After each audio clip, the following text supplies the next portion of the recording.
Rick, how you doing, man? Fine, Keith. How are you today? Good, good, man. Always great to see you, man. I don't know if you noticed, I came in really quiet last night, but so I'm actually at your house in the other room.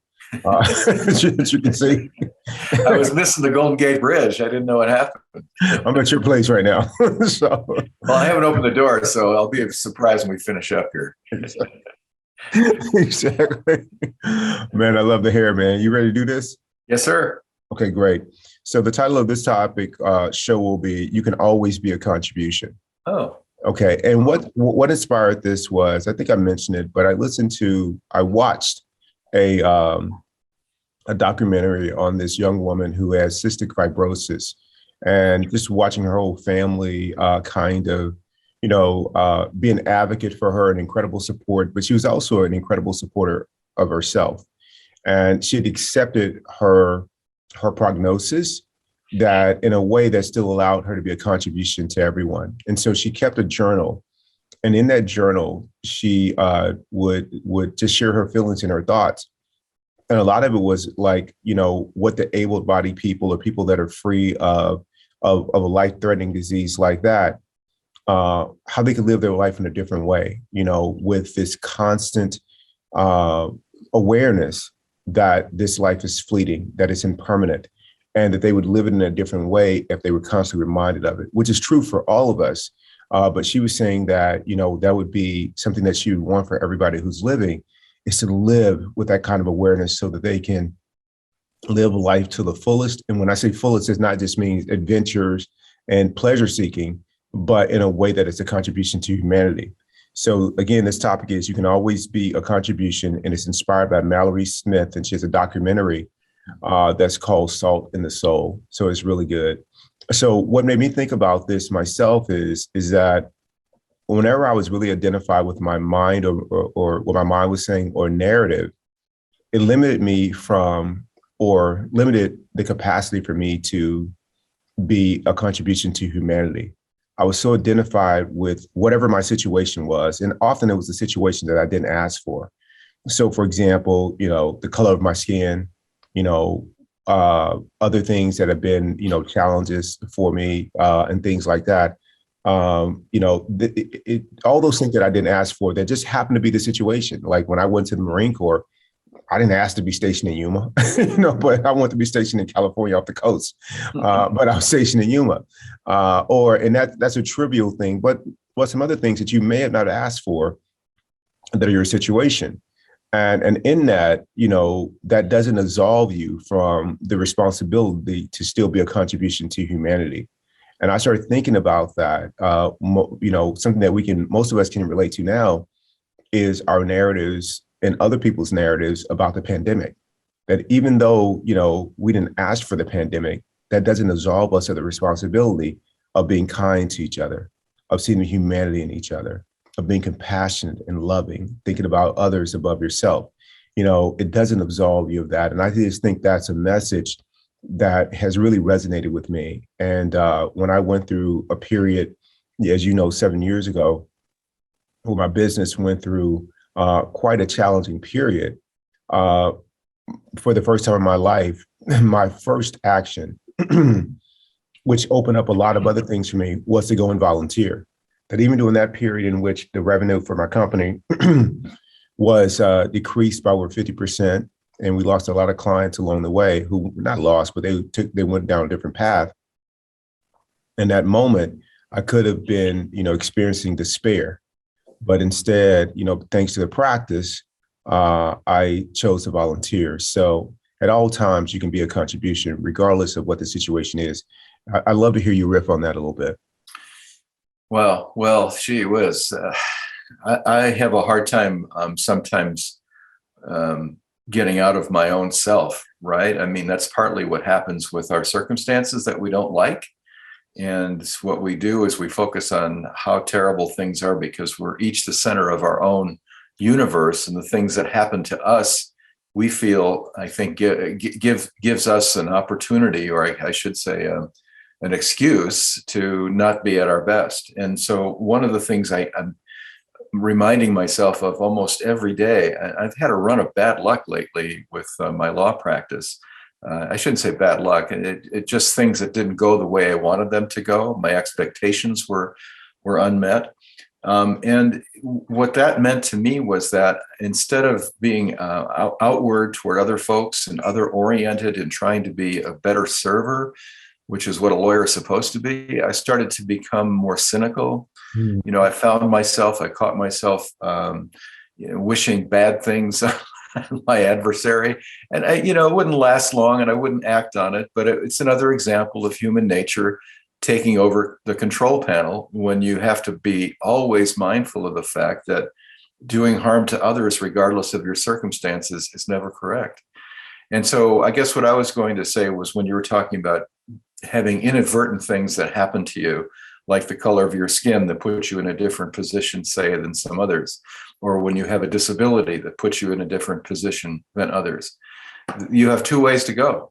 You really do. And the one is the way that the Salt of the Soul lady went, which was to be grateful and to be thinking about how she can maximize whatever is there and contribute to others. Or you can go inward and become cynical, like I was last week, blame other people, and go down the rabbit hole of suffering.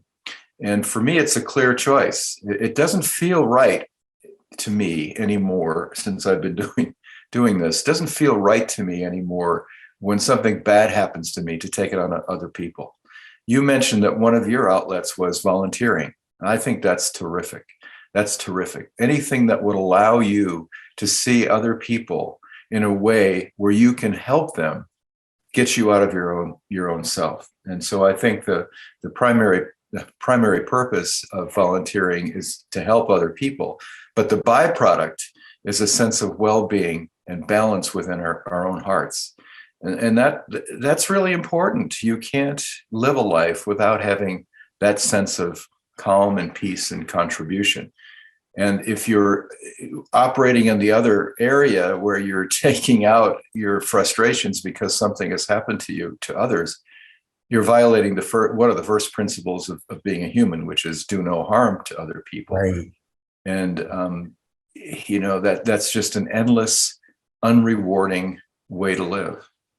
Yeah, I totally agree, Rick. And the path that I'm on now, with trying to every day be really conscious, be mindful. And when I say mindful, I mean be in charge of my mind, instead of being at the effect of whatever it comes up with, because it is fickle and it gives horrible advice, And so when I'm being conscious and being mindful, what's also happened is that the number of inadvertent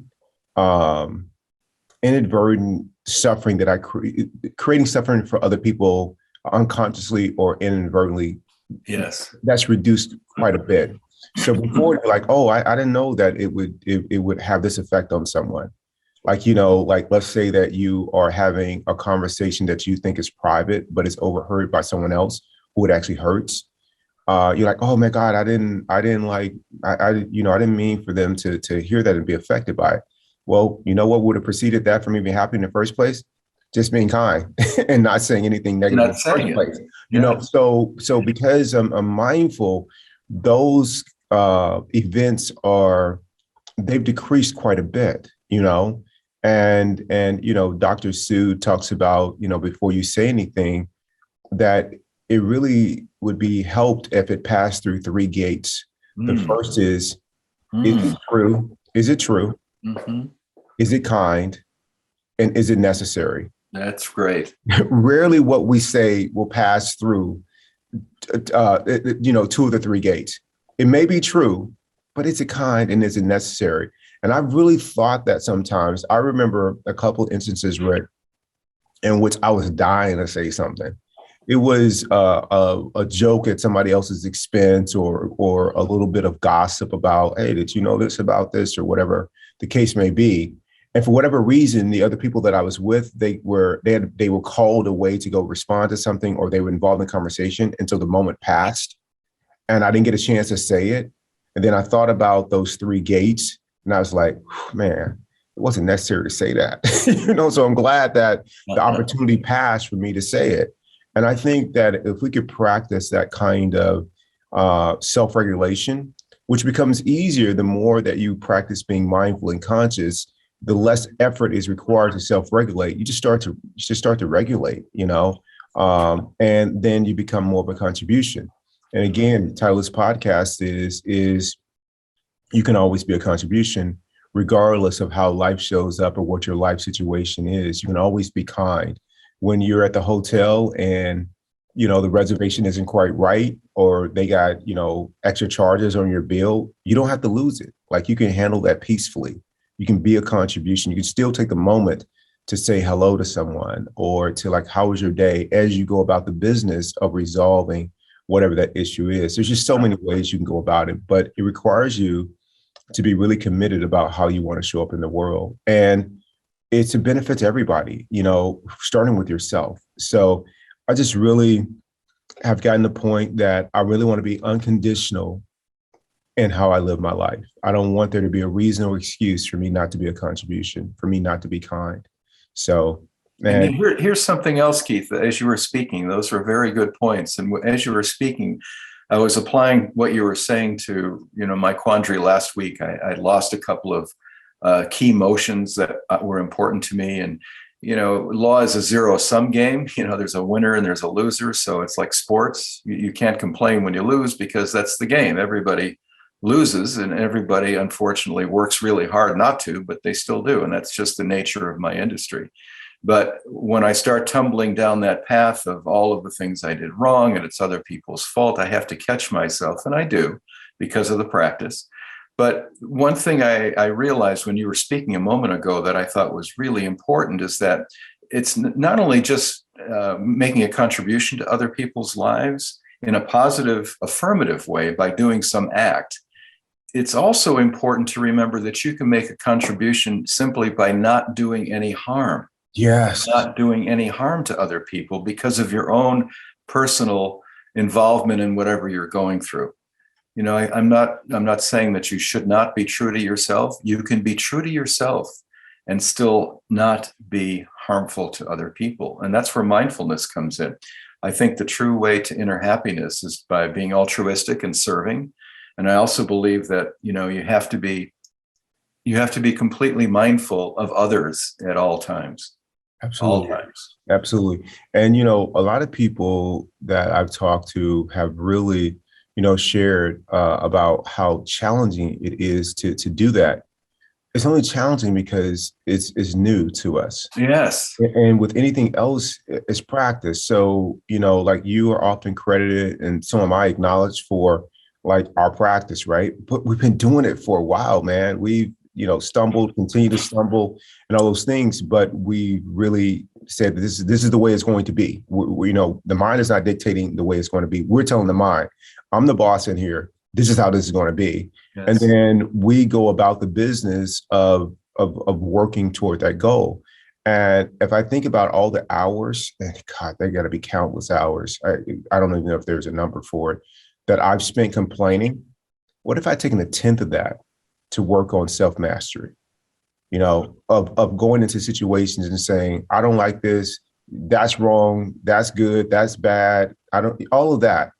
What if all of the time spent obsessively thinking about a problem at 3 a.m. in the morning that I could do nothing about was spent doing something else, like mastery, self-mastery, and gratitude?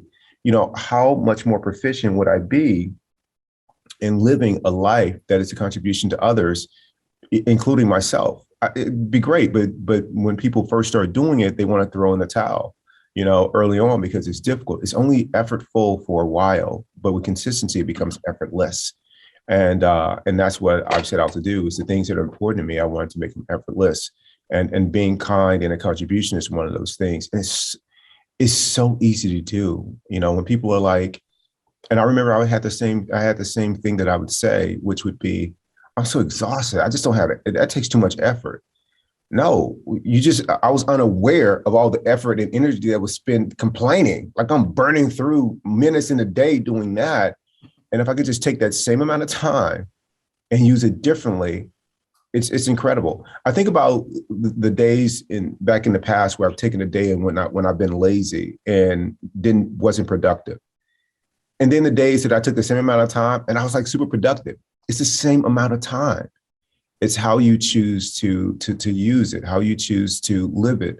And that's been really important to me, is saying this is something worth working at and working at. And man, the peace that it's brought to my life. I cannot tell you, man, I haven't had one day of misery during this 2-year plus pandemic. Not one day. I didn't wish it was different. I didn't wish it didn't happen, all of which was fruitless anyway. Didn't change a thing. That's right. But I didn't spend one moment suffering through it, man. And that was because of, I made a choice that I'm going to live an unconditional life moving forward, man. Bravo. Bravo. And that's what's in store for people who follow that path of not blaming, of being in the moment and present for all people, of not criticizing or causing harm for others, and not suffering yourself because of your own expectations about the way things should be.